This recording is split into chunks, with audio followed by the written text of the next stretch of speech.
Welcome in, everybody, to the CFB Nation All-America podcast. I'm Bill Trocchi, senior editor at sportingnews.com, alongside Bill Bender, our national college football writer at sportingnews.com, and the president of the Football Writers Association of America. We're coming to you live on our CFB Nation YouTube channel. Again, if you want to subscribe, just go over to youtube.com, search CFB Nation, and click subscribe. No Mike DeCourcy to argue with you this show, Bill. So I don't know if you're going to be okay with that or not. But we have a lot to talk about. We got Mr. Bill Belichick, certainly in the headlines, probably more so than he's been in the last 3 months, which is saying something. We're going to talk about him. We're going to talk about our viewers' guide. We're going to talk about Week 7. Are you ready to go? I am. Yeah, excited. It's halfway here. We're halfway done at this point, which is wild.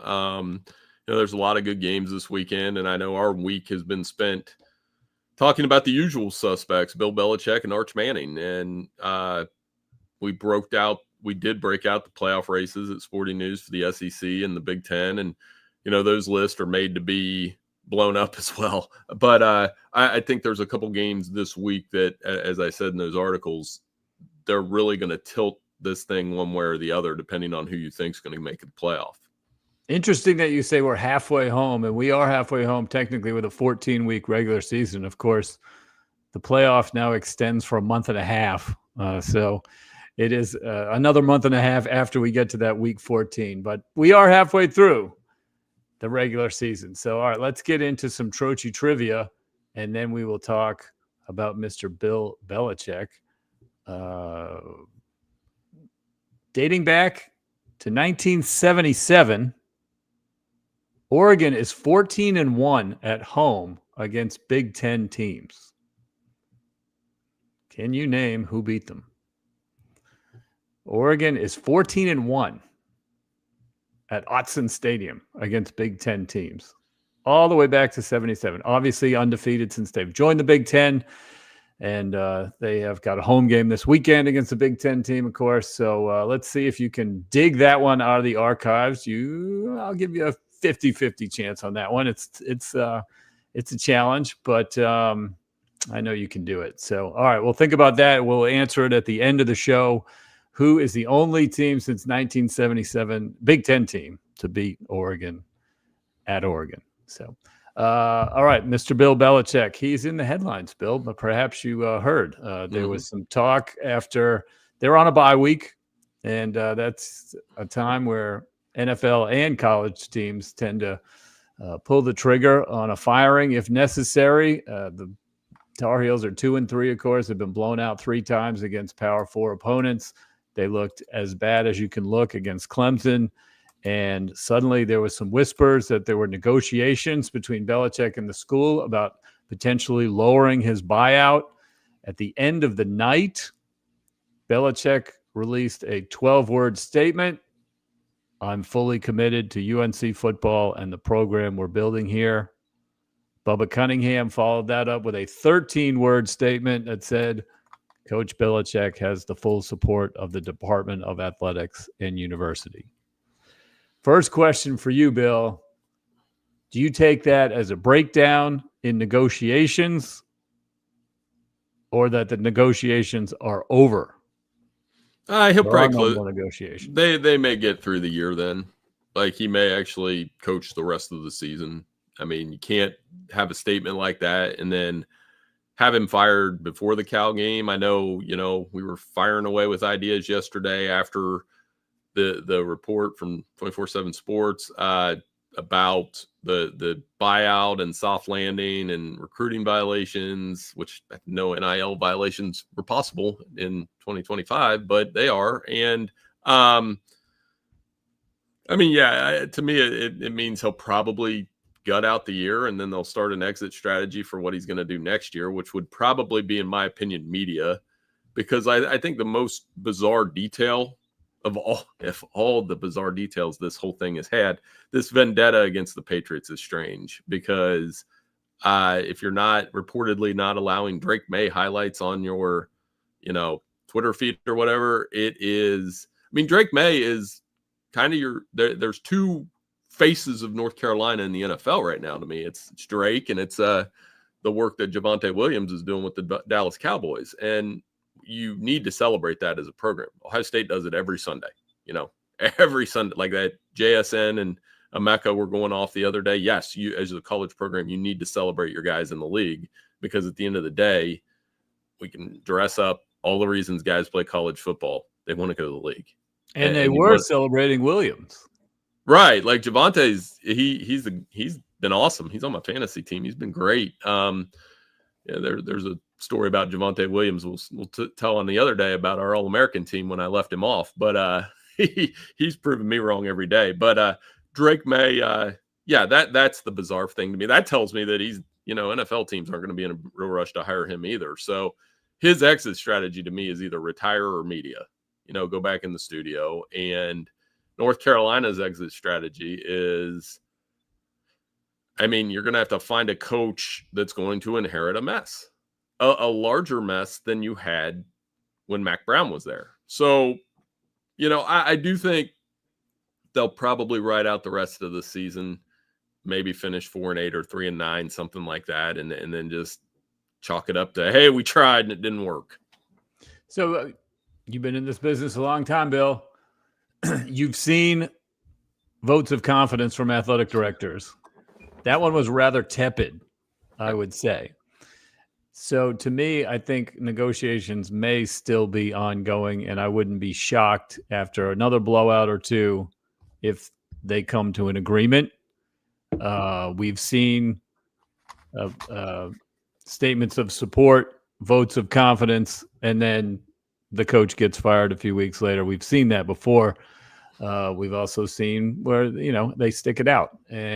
But this one to me feels like it wasn't a very warm and fuzzy, you know what I mean? So I don't know. I think to me, when I read it, it confirmed the talks that apparently went on that were reported. I thought that was a little bit of a confirmation. And I also felt it was rather lukewarm. Yeah. And most of them are. And like you said, that's a dead giveaway that you better have your coaching list ready. You better, have those kind of things. We've seen it all over the years. So like I said, I just think they got to go all the way out to Cal next week. Is it at Cal? I think it is. So, you got to start the preparations for that. And if he's not the coach, then the whole succession, his defensive coordinator is his son. I don't think he's sticking around if Bill Belichick is not there. And, if he ends up, leaving, Freddie Kitchens will be the next coach for a couple weeks. So Cleveland Browns fans around here where I'm from, they know all about Freddie. So it'd be, you're just adding levels. I think you've got it out. You stick out the season with the players you brought in, and if you want to chalk it up to a disaster after, then you can start getting ahead on who your next coach might be. Right.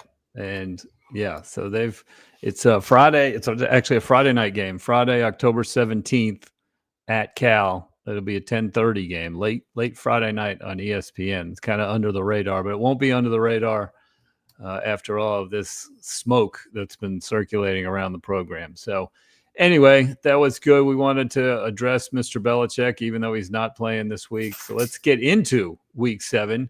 It's going to be a very fun week. We'll get into our viewer's guide, and we can actually start Friday night just with a quick mention. I don't know what to break it down, but number 24, South Florida at North Texas. Eric Morris, the coach at North Texas. He's an up-and-coming guy. Could be in a power conference soon. Has the Mean Green at 5-0. And then, of course, South Florida on the other side, they got a lot of attention earlier this year. And their coach, Alex Golish, also could be a power conference guy at some point. That one's ESPN2, 7:30. Nice little group of 6 appetizer. What do you think? Yeah, I'll have it on, and don't follow my pick because I don't think I've gotten a Friday night game right. I'll buy the cover anyway. I got BYU narrowly got backdoor covered last week by West Virginia. I'm excited. I picked South Florida, but I didn't feel great about it because of all those reasons you mentioned. North Texas, high-powered offense, quarterback Mestamaker hasn't thrown an interception this season. I talked to Eric Morris last year about story for Cam Ward. I like his way.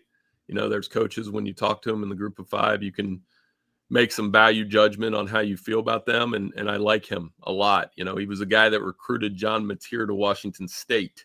And he told me one of the big reasons, I'll never forget this. He said, one of the reasons I recruited Mateer was I saw how his footwork when he turned a double play. So like he knows, and I thought that was awesome because we live in this age of don't have these multi-sport athletes. Right. They want the kids to focus at such an early age on one sport. I hate it. And I hate it. And we make our son and daughter do as many, we don't make them, but we encourage them to do as many things as possible. But to hear that like a guy that's in the Heisman front runner, you know, when he comes back from the hand injury was recruited because he could turn a double play made me so happy.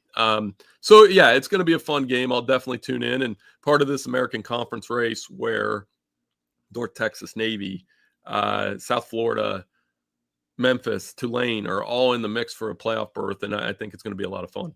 Yeah, spread is even last I saw, so it should be a good one. Anyway, all right, let's move to Saturday, the noon window. We've got number 8, Alabama at number 14, Missouri. That one's noon on ABC. Alabama, a 3-point favorite. These two teams share now the SEC's longest home win streak at 15 games each. This one, of course, is in Missouri, which is coming off a bye, while Alabama is coming off a game day appearance at home against Vanderbilt. Missouri is led by soon-to-be, spoiler alert, SN midseason All-America Ahmad Hardy at running back, leading the nation, 146 yards per game, 9 touchdowns. He's like a poor man's Ashton Genty a little bit. He's not the breakaway speed guy. He's a break tackle guy. And he will be fun to watch against this Alabama defense. Missouri's 4th in the nation in total offense.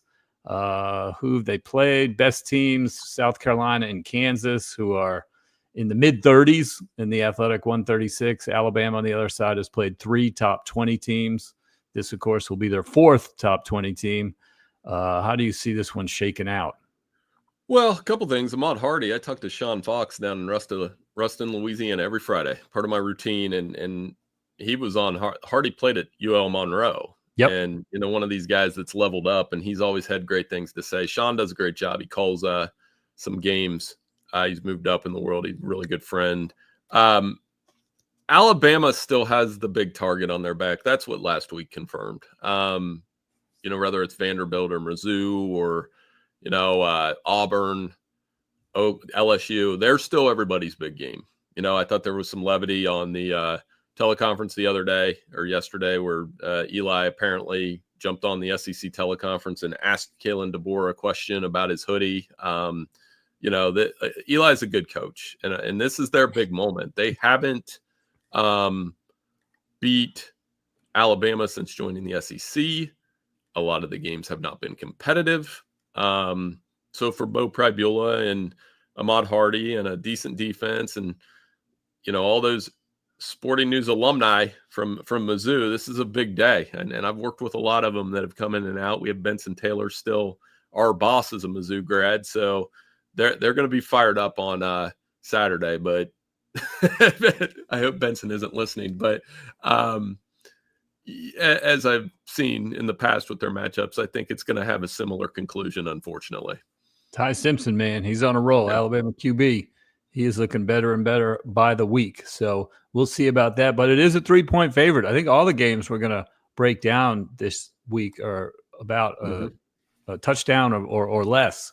And so that will be one of them. Hopefully it'll kick off a nice day. Keep the clicker handy during this window too. Number 1, Ohio State at number 17, Illinois. That one's the big Fox game at noon. And then Pitt going down to number 25, Florida State. Also at noon on ESPN. I'm sure you have thoughts on the Buckeyes. Do you know what the Illabuck is? What is? The Illabuck. The trophy that Illinois do you know what animal? That should be the Trocchi trivia day. What animal is the trophy that Illinois and Ohio State play for that they write the scores on? The Illabuck. What is the animal that is? I'll give you one guess out of the great animal kingdom. A wolverine. It's a turtle. They play for a giant turtle.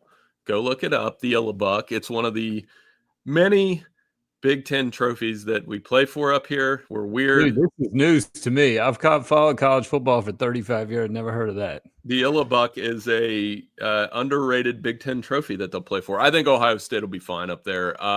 They've had some weird games in Champaign in the past, so definitely have my attention. This is kind of the mulligan for Illinois after getting just hammered by Indiana. And as Ryan Day said this week, I don't think that's the Illinois team we're going to see.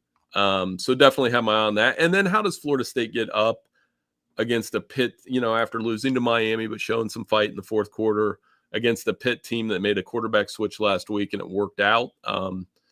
Pitt's got fun linebackers to watch. Rasheem Biles, Kyle Lewis, they're two of the best in the country. It'll be a good day. Yeah. So that should be a good window. Now let's move on to probably the featured window in the afternoon. It's Texas versus number 6 Oklahoma at the Cotton Bowl in Dallas, 3:30 ABC. Latest I saw, Texas is a 1-point favorite. Oklahoma QB John Mateer seems to be trending towards a game-time decision with a thumb injury that required surgery just a few weeks ago. He was listed as questionable. I would be surprised if he played. I feel like this is like a mind game, smoke screen kind of thing to make Texas prepare for him. But I expect to see Michael Hawkins at QB for Oklahoma. He basically had a scrimmage last week to warm up against Kent State. Kent State's literally the worst program in the country. Oklahoma won 44-0. Kent State, Bill, had 60 total yards after 3 quarters in that game. So a little bit of a mismatch. So we'll see how much that prepared them for the Longhorns. On the other side, of course, Texas lost to Florida, 29-21. They were down 2 scores a majority of the game. Arch Manning did not look like a potential number 1 draft pick again. He completed 16 of 29, 2 touchdowns, 2 picks, 263 yards. The defense was not able really to shut down the Gators. And the Gators weren't even in the top 100 in scoring. So you and I talked a little bit about it's been a topic of conversation, not only in our office, but out of our office. What's going on with Arch Manning in Texas? What are you've looking into it? You're writing a story about it for sportingnews.com. That'll be live tomorrow. Give me your take first, just what's going on with Texas, and then how you see this game playing out.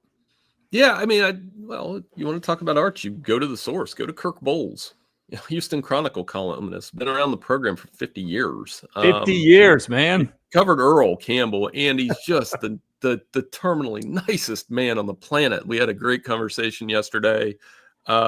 On the record, off the record, both are equally as good. And, what he would say is pretty much lockstep agreement with me is, yes, Arch is struggling, but go look at the offensive line, man.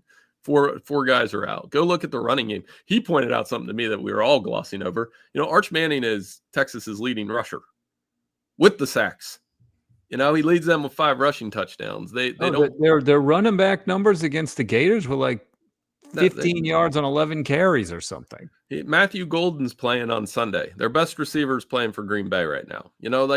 These aren't excuses. These are realities if you're asking me why they're struggling, that's all part of it. Arch hasn't played well. Arch knows it. There's been a lot of takes out there for better or worse this week. Chris Hummer, CBS, wrote a great one. That's what the ones you need to read because Chris knows the program too. He's been on our show before. I had no idea how bad their offensive line has been grading out, and like the guys missed on in the offseason, and how much pressure Florida got on Arch. Like that was a good breakdown and really eye-opening to kind of shine a light on what Arch is dealing with. So here's something too. You want to know, okay, everybody's like, well, he played so great in those 2 starts last year. Well, here's a stat for you. How many times was he hurried in those games last year? 2. How many times has he been hurried this year? 37 on top of the sacks. So, yeah, any quarterback in the country, you could put Peyton Manning back there with Texas when he was at Tennessee, and he'd be pressured too. So I think that's one. Just let Arch play. That's been let him develop. I think he'll come back next year. Said that 100 times. I think he'll be better by next year. I've said that 100 times. I think you look at Joe Burrow at LSU, maybe there's a look for some people. His first season, remember, nobody does because it was bad. And then offensive coordinator, a couple receivers, and all of a sudden, best season in college football history. I'm not saying that's Arch path. I'm just saying let the kid play a little bit. They better fix that offensive line if they want him to come back. Well, and for the hot take artist, they'll be out this week if the offensive line doesn't improve because Oklahoma is another amazing defense. So whether or not Mateer plays, that to answer your question there, I think he's going to do everything he can to play, but it's going to be a value judgment for Oklahoma. And the reason why I think he's going to do everything to play, he is, like you said, a Little Elm, Texas kid. How many times you get this shot? You know, if you can't grip the ball, you can't play. Right. Exactly. So I think Oklahoma can still win the game without him. But as all these years of sporting news have taught me, when you make that Texas-Oklahoma prediction, just make it and get out. Because it's just not an excuse. It's the most unpredictable game from a play calling standpoint. I always say, I heard somebody, who was it that made this analogy once? Oklahoma, Texas is you playing your best friend in a video game, because you will do anything and everything, rational, irrational, to win the game. You may throw the controller at your friend. That's what that game is, and it's a beautiful game. I can't wait to see it. I didn't even consider picking it for the confidence contest. I was like, I'm throwing it out there. Oh, you don't pick this game, Bill. I'm going to for fun. We'll get to that in a bit, but I've got a theme to my picks this week. Very good. Very good. Okay. So, yeah, that's going to be an awesome game. I always love it. The other one, though, that we want to break down, also in the 3:30 window, number 7, Indiana at number 3, Oregon, 3:30 on CBS. Oregon is a 7.5-point favorite. Can't wait for this one. I missed Indiana's game against Illinois when I was at the Laver Cup. And then the Iowa game was on Peacock. I don't have Peacock.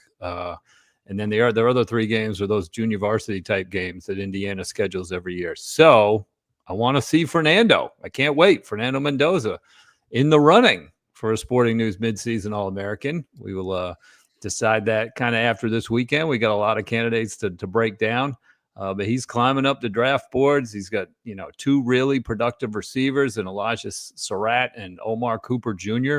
Both are averaging over 80 yards, and both have already scored 6 touchdowns. So some serious balance there. It doesn't look like you can focus on one or the other. On the other side, we've got, we get to see Dante Moore again. You saw him in person at Penn State. You liked what you saw. We've talked about it. Oregon's 11-0 in Big Ten regular season games since joining the conference. Game day is in town for one of those 6 a.m. local shows. You got to love those. The sun's coming up behind the guys.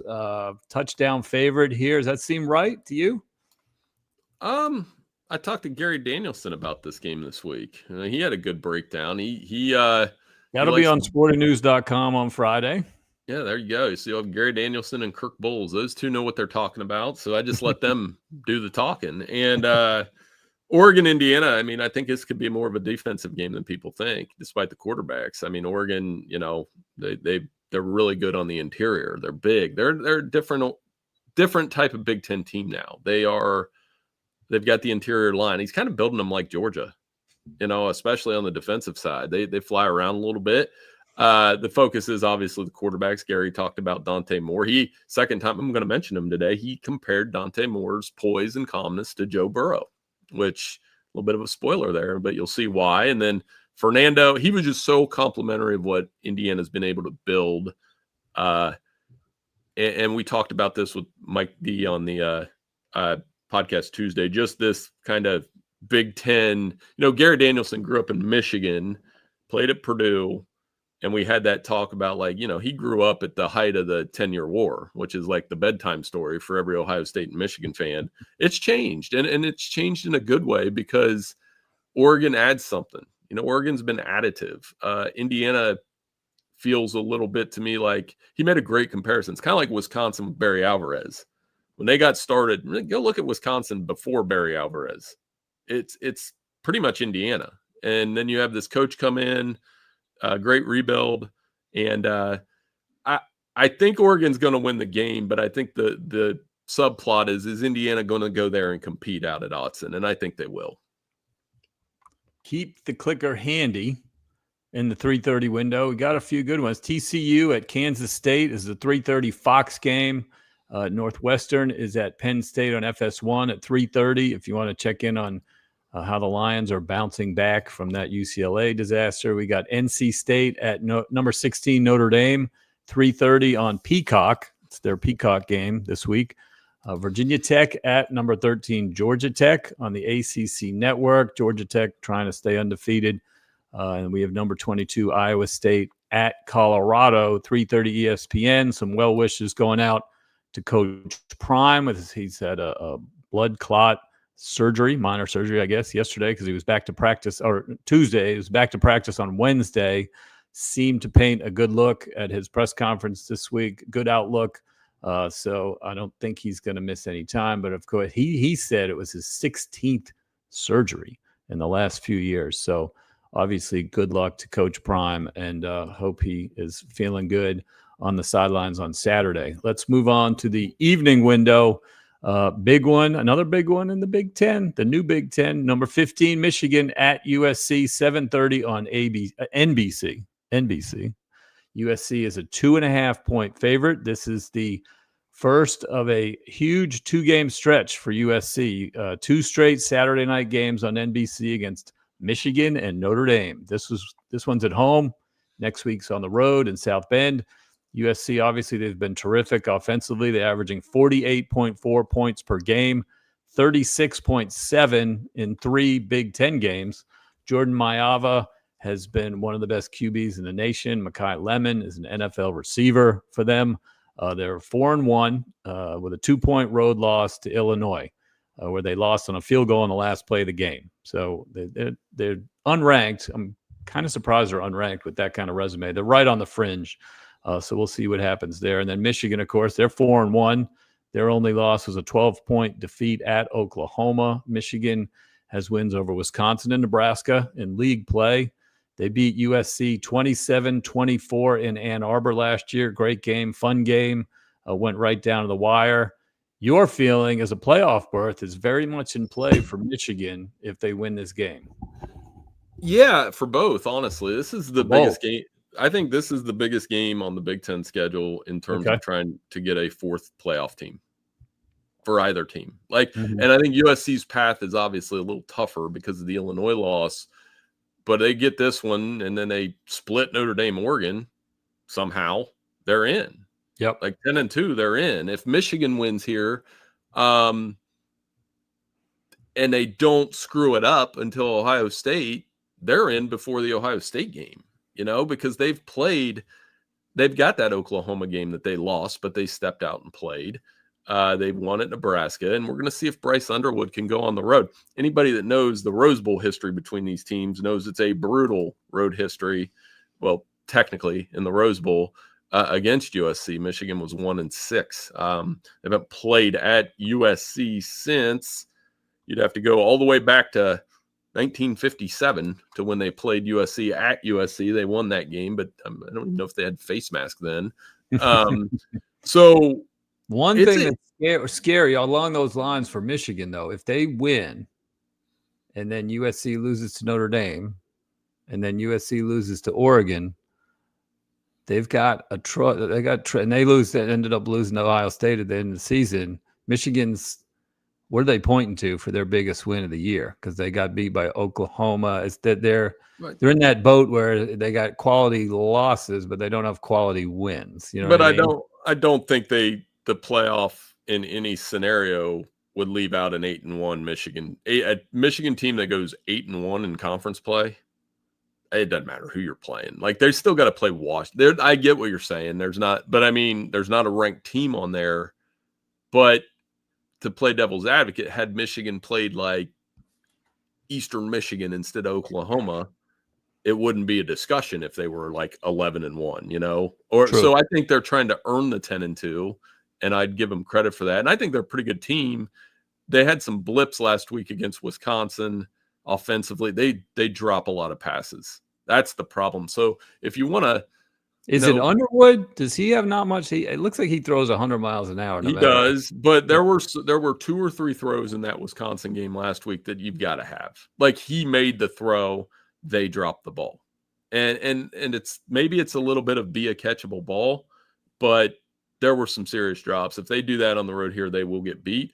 Elite uniform game, no question, with these two. And I don't know who. I think there's more. Please wear the yellow pants, Bill. Bring them out. Bring out those yellow pants. I know. I want to see the white and yellow.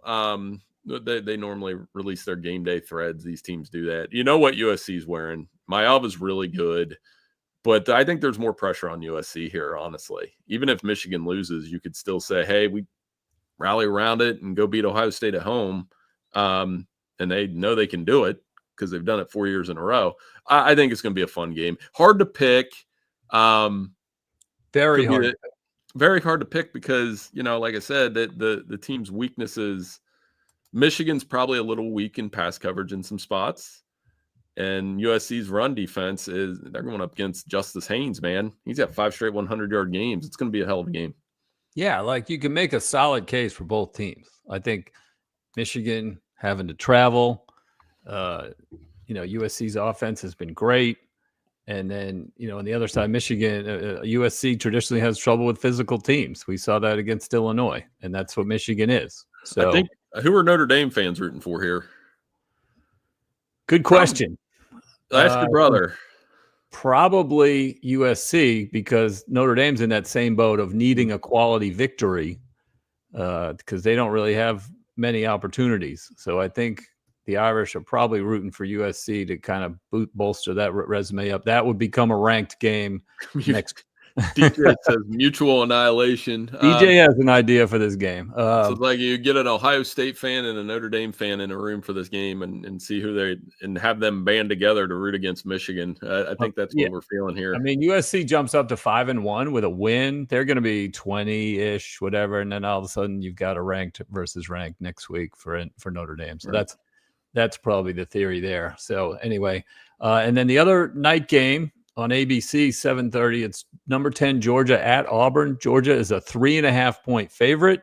Always a fun one. It's the South's oldest rivalry. Georgia is 8-0 against Auburn since Gus Malzahn ran Kirby Smart's second team off the field 40-17 back in 2017 when Georgia was ranked number 1 in the country.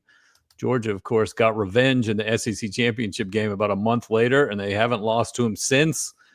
Georgia has won by 7, 24, and 7 in the 3 games at Auburn since that win by Gus Malzahn.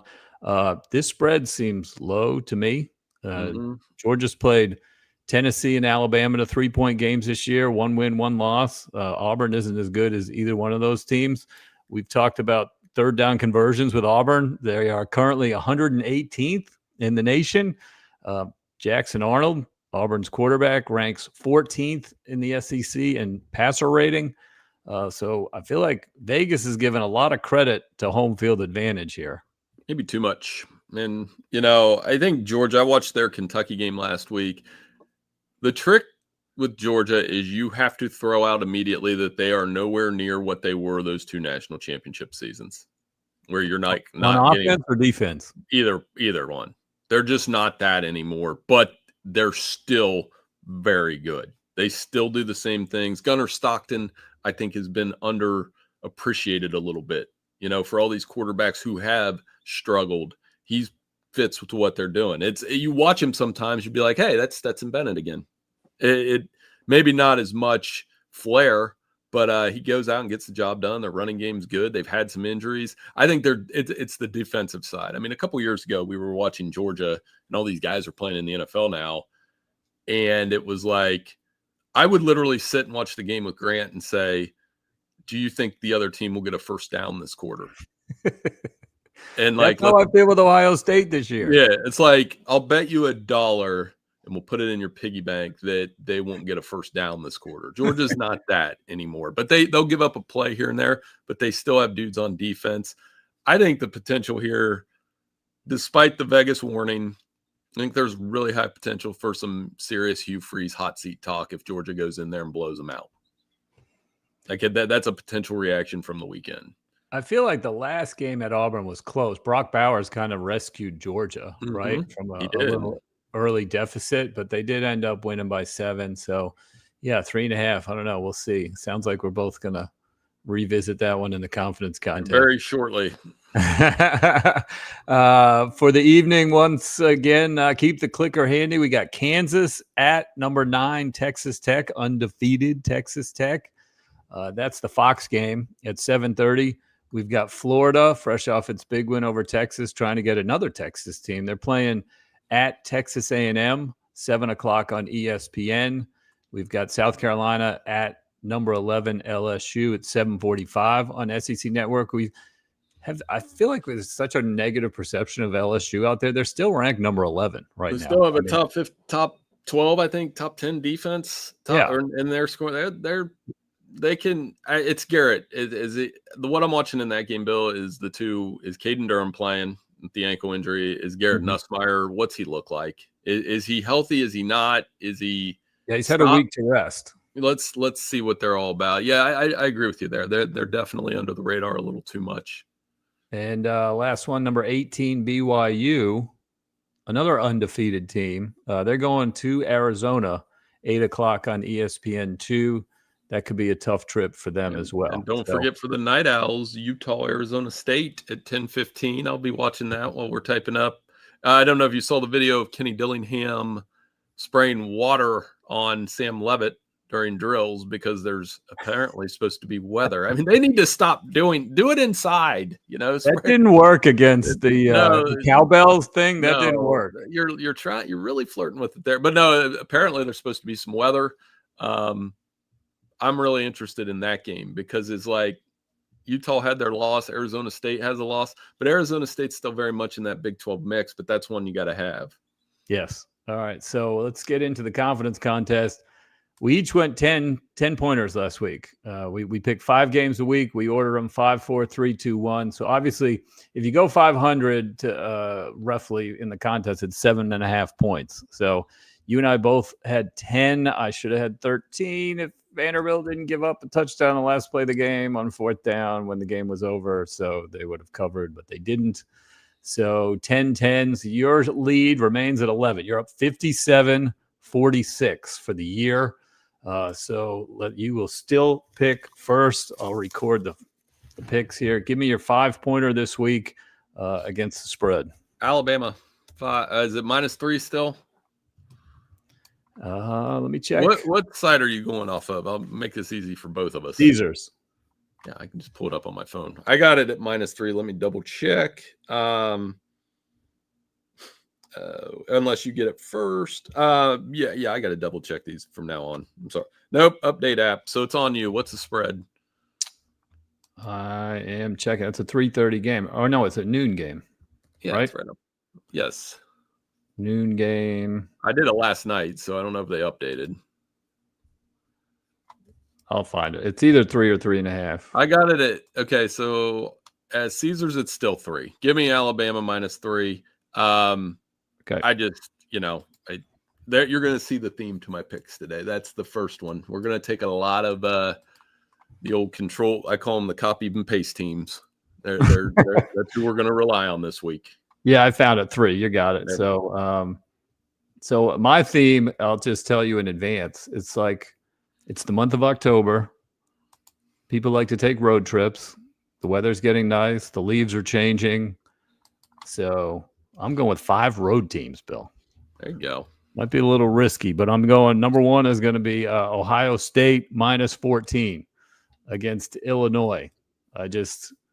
Ohio State is just a machine. They are going to march over anything in their way until the college football playoff, including Michigan, will be my prediction.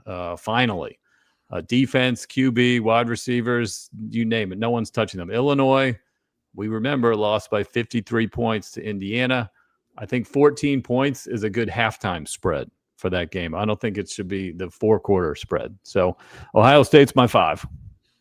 Yep. There was a tweet last night, real quick, that the guy said something like Ohio State ducked us in 2020. And I was like, wait, what? And so it had the response was the blinking eye meme guy.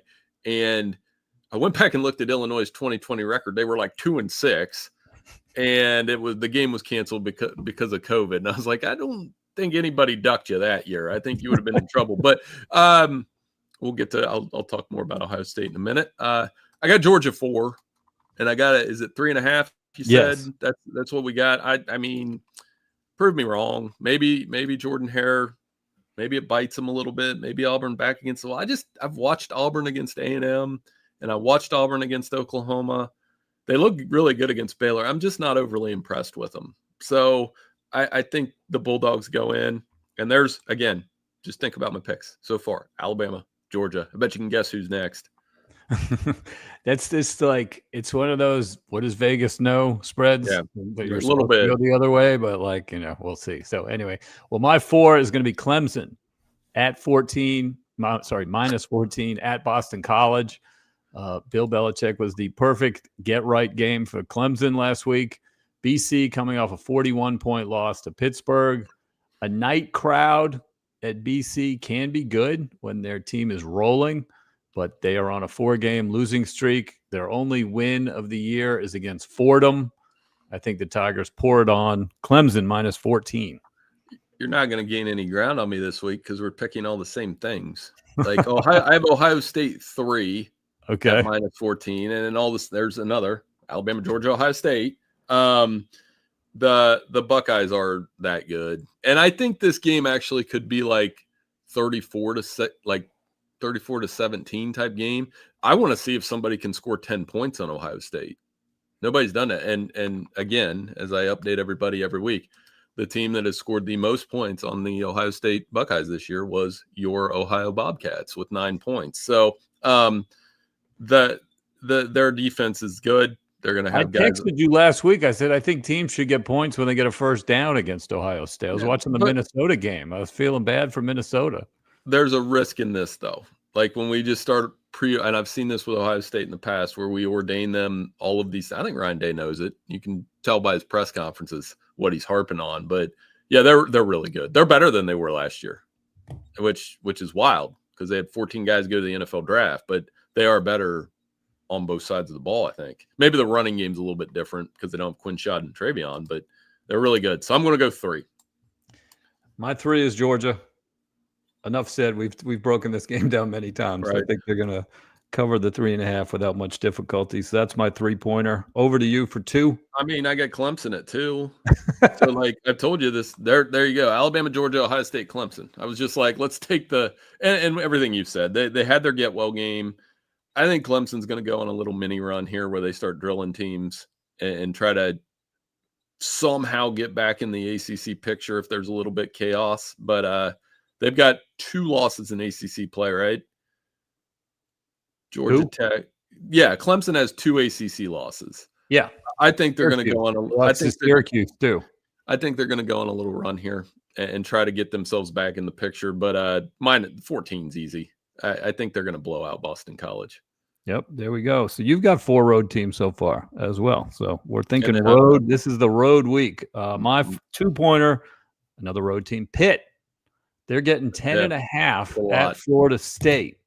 I think, this is Florida State, big letdown spot after the Miami game. Pitt's defense has been pretty solid this year. The new freshman QB, Mason Heinschel, like you mentioned, lit up Boston College last week. Heinschel it's an Ohio boy. Mm-hmm. Bender, I don't know if you knew Where's that or he not. From? Oregon, Ohio? I think, is that I know it. Yeah, that's up by I think that's up by Toledo. Okay. I'll look him up. That's cool. There you go. True freshman, I think. So, So I'm taking Pitt, counting on the letdown from Florida State and counting on the Panthers defense to step up. I've got, and I put my money where my mouth is. I'm sick of people talking about Arch. I'm sick of them. Oh, he's doing the Red River game. Yeah, I'm going. Makes it more fun. It makes it a little more fun if you pick. Everybody's down on Arch. Everybody say he's not going to be able to do it against that Oklahoma defense. Everybody just wants to pile on. Oh boy! So I'm going to take the Longhorns. Am I getting one? Am I getting it doesn't matter? You're giving one. Oh, either way, they'll take a push. I don't care. But they're winning the game, and I'm going to take Texas. Think their backs are against the wall. They've blown out Oklahoma 2 out of the last 3 years. If Michael Hawkins starts, they'll have a chance with their you're not going to forget Texas has a good defense too. So you can make a case Oklahoma's D is going to eat up this battered Texas offensive line too. They will, and it could be a really good defensive game. But I think I've read one too many Arch's terrible stories, and I hope he throws it back in everybody's face. So because I want to watch all the critics get back on the bandwagon. So I'm going to go Texas. All right, very good. Well, that will be one to watch, and I'm going into your beloved MAC for my last one. Toledo minus 10.5 at Bowling Green. This is a Bill Conley special right here. The master of college football analytics for ESPN says this should be a 20-point spread, Bill, in favor of Toledo. Vegas has it at 10.5. Who am I? I'm not going to argue with Bill Conley. I'm going with the Rockets. That's a rivalry game. First time Eddie George is in it, and they, Toledo probably should win that game. I think they play for Kent plays for the Wagon Wheel. They do play for a turtle. No, the turtle. You got to go look up the Illabuck. Bobby Carpenter. I do a show every week. He has an Illabuck because there's multiple Illabucks. Because when they run around a room with the score, they got to make another one. He had one in his basement. It was amazing. So it's a pretty cool trophy. But yeah, that's as Ohio's you see, a strange place, Bill. Man, I love it. I love living here. Alabama, Georgia, Ohio State, Clemson, Texas. Yes, I was going to review. So there you go. You're taking 5 favorites, 4 on the road, 1 at a neutral site. And then my 5, I got basically the same. Ohio State minus 14, Clemson minus 14, Georgia minus 3.5. Pitt going down to Tallahassee, getting 10.5, and then Toledo minus 10.5. So those are the picks. Let's get back to the Trocchi trivia question, and then we will get out of here and get ready for this fun Week 7 dating back to 1977. Oregon is 14-1 at home against Big Ten teams. Who beat them? I have no idea.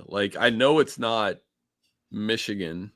And I know it's not like Wisconsin, like the recent games before, in that night, you said since 1990 or 77. So in the BCS era, Michigan State and Wisconsin and Michigan, they all went out there and lost. So kind of at a loss century. Here. I'll give you a hint. It's this century. That's somewhat helpful. Give me a second. Is it? And it's not one of the new edition Big Ten teams, correct? Correct. The team was in the Big Ten at the time. A traditional top Big Ten team this century. Whew. Illinois? I'll give you another hint. Okay. They're playing them this weekend. Indiana went out there and won, didn't they? What year was that? 2004. Indiana 30, Oregon 24. Indiana went on to go 3-8, and Oregon went 5-6. I looked at the box score. Oregon actually outgained Indiana 495 to 198. But Oregon had 7 turnovers, Bill. Who were the quarterbacks? Let me look. I have to look. I'm so curious right now. Let me give me 2 seconds. I think Jerry DiNardo was the coach of Indiana at the time. So our quarterbacks for this game were... Oh, my gosh. I think this dude played for Notre Dame, didn't he? Matt LaVecchio? Yeah, no, Penn State, right? He played somewhere else in the Big. So Matt LaVecchio was, and Kellen Clemens of NFL fame with the Jets. Wow. What a box score. What a game, man. Indiana jumped out on them 23-0. So maybe that, I would have, Father says, that's pretty good theme. Pretty good theme to come up with an Indiana-Oregon answer on the week of Indiana at Oregon. I knew Michigan State went out there with the Antonio one year, and it was a good game, but I remember Oregon winning. Lost. Michigan lost. Yeah, they have a great record out there against Big Ten. Michigan went out with a Braylon Edwards team and lost. Ohio State, obviously, last year. That's one of your best ones. I agree with our listeners that that's one of the best questions you've come up with all season. So anyway, yeah. All right. So we'll see if Indiana can do it again. This time as a top 10 team and not as a 3-8 team. So we will see there. So, all right. Well, that is our show. That was fun. Again, thanks to everyone for listening to the CFB Nation All-America podcast on Spotify and Apple Podcasts. Thanks to everyone for coming to our YouTube channel. Thank you to Irish Breakdown, your source for Notre Dame football information. Enjoy all the Week 7 games. Enjoy the rest of your day, and we will see you next week.